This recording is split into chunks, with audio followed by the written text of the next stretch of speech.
Hola, un saludo. Soy Héctor Guillermo García de los Santos, alumno de Gerencia en Servicios de Salud por la Universidad Abierta de Distancia de México.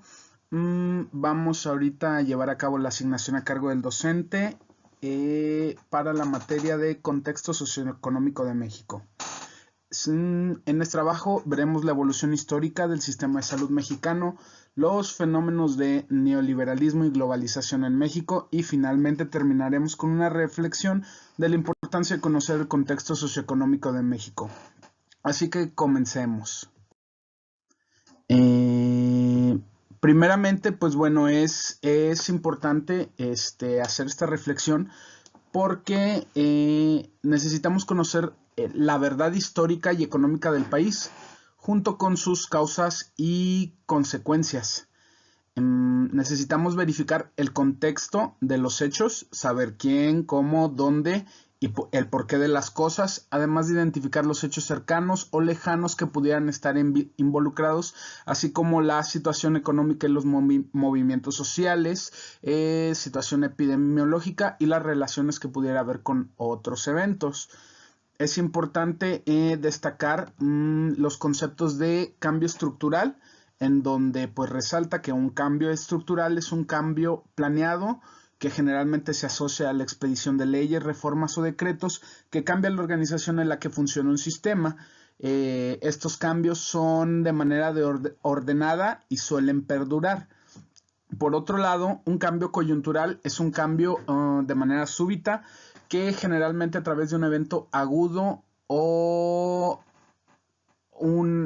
la generación de un desencadenamiento de eventos, estos eventos pueden perdurar en el futuro e incluso dar pie a cambios estructurales.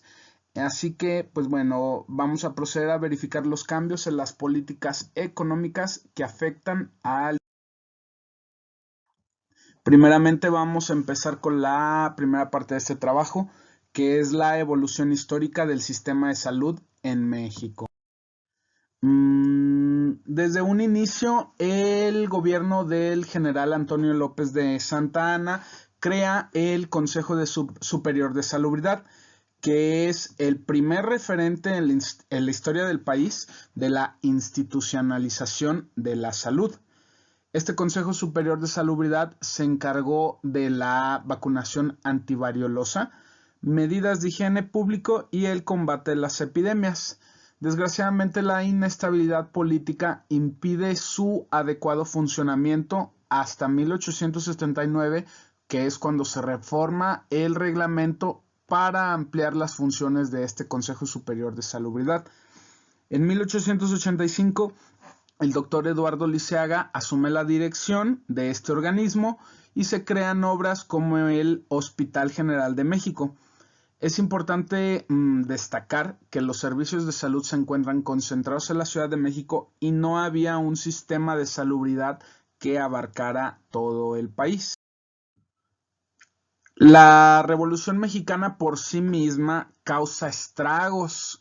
La situación epidemiológica, pues bueno, es alarmante.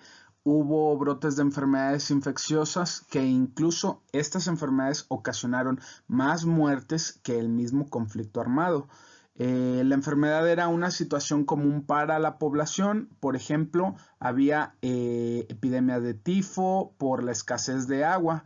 Una de las epidemias de mayor devastación durante este entonces fue la epidemia de la influenza española, que azota los estados fronterizos, los cuales, como una respuesta a esta epidemia, asumen juntas de salubridad locales que planean estrategias para detener la epidemia, como la penalización a quienes fumaran o escupieran en espacios públicos. La colaboración de organismos como la Cruz Roja Mexicana fue muy importante en el control sanitario. Durante el gobierno de Carranza se le solicita al ingeniero Alberto Paní un informe de la situación sanitaria de la ciudad, la cual califica como alarmante, por lo que se reforma en el Congreso Constituyente por la intervención del doctor José María Rodríguez, quien sugiere que el gobierno federal centralice las funciones de sanidad a través de un departamento de salubridad pública, el cual es fundado en 1917 con la promulgación de la Constitución. El doctor José María Rodríguez se hace su primer director. Aquí tenemos una fotografía del departamento de salubridad. En 1921 el gobierno de Álvaro Obregón firma un convenio con la Fundación Rockefeller para crear una campaña contra la fiebre amarilla. En esta campaña, las personas que participaron viajaron por todo el país para erradicar al mosquito Aedes aegypti, que era el transmisor.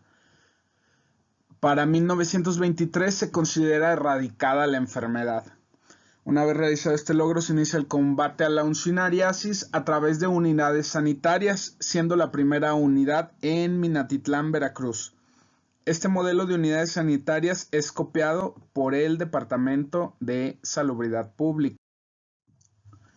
En 1934, el gobierno de Lázaro Cárdenas genera el Plan de Coordinación y Cooperación de los Servicios Sanitarios Federales y Locales de la República en una estrategia conjunta con las misiones culturales promovidas por la recién creada Secretaría de Educación, por medio de las cuales se llevan servicios tanto sanitarios e educación higiénica a las comunidades rurales. La Universidad de Michoacán es quien convoca al primer Congreso de Medicina Rural para crear recursos humanos para la salubridad de estas zonas. En 1926 se reforma el Código Sanitario y para 1929 se crea el Departamento de Salubridad. En 1937, Lázaro Cárdenas crea la Secretaría de Asistencia Pública y en 1943, Manuel Ávila Camacho fusiona ambas instituciones para crear la Secretaría de Salubridad y Asistencia, la actual Secretaría de Salud.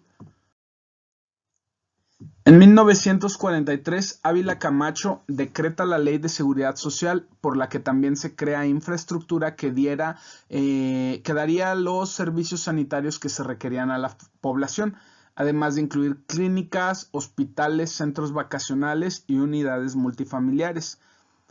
El edificio central del IMSS es construido en 1950. En 1952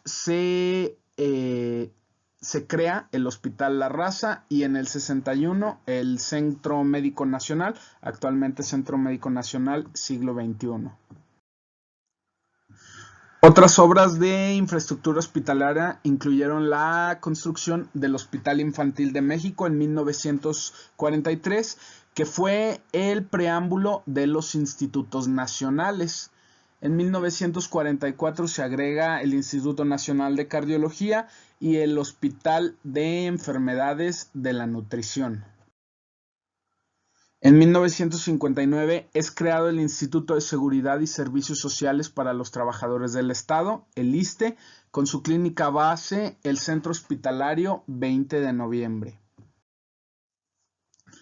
A partir de ese momento, las instituciones de seguridad social y la Secretaría de Salud expanden continuamente sus servicios e infraestructura, con énfasis en la cobertura de los trabajadores. Es cuando en 1979 el programa IMSS-Complamar nace como una medida de atención a las zonas rurales que estaban quedando rezagadas en la atención de la salud. En 1983 desaparece este programa, el cual es absorbido completamente por el IMSS y renace como IMSS Oportunidades, que a través de los sexenios cambia de nombre, finalmente transformándose en IMSS Prospera.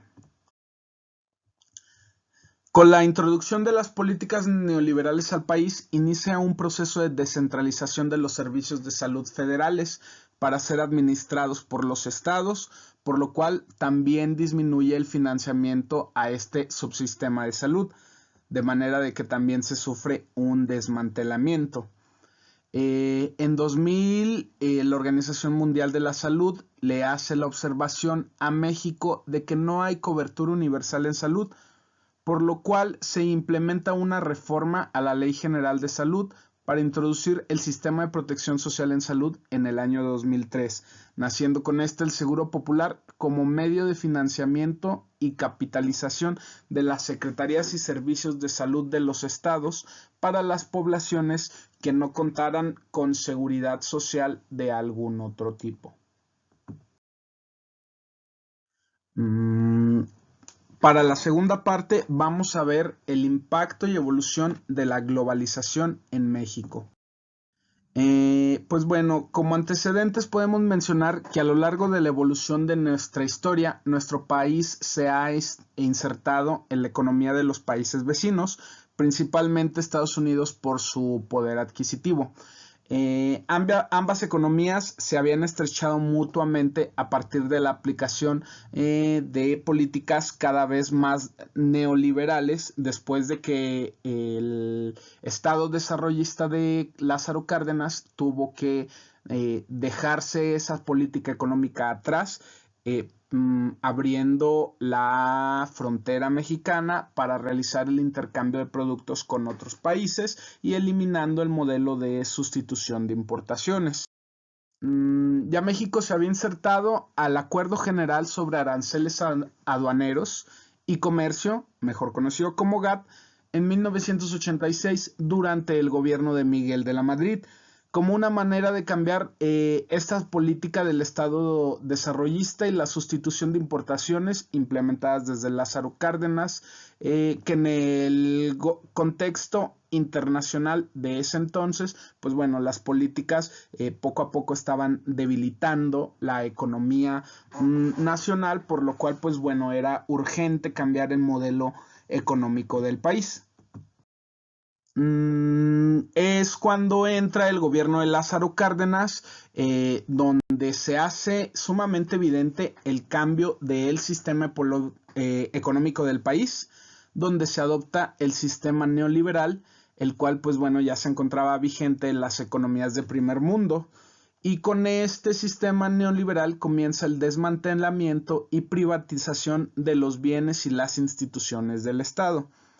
Es cuando se firma el Tratado de Libre Comercio de América del Norte y ello le permite a México su inserción en la economía compartida con Estados Unidos y Canadá.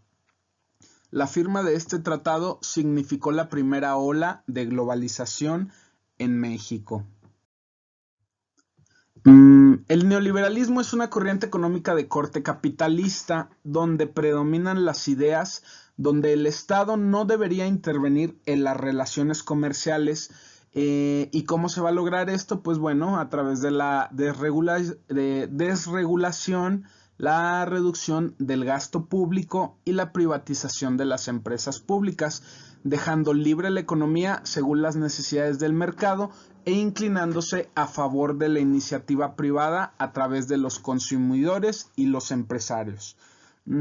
Este neoliberalismo viene de la mano de la globalización.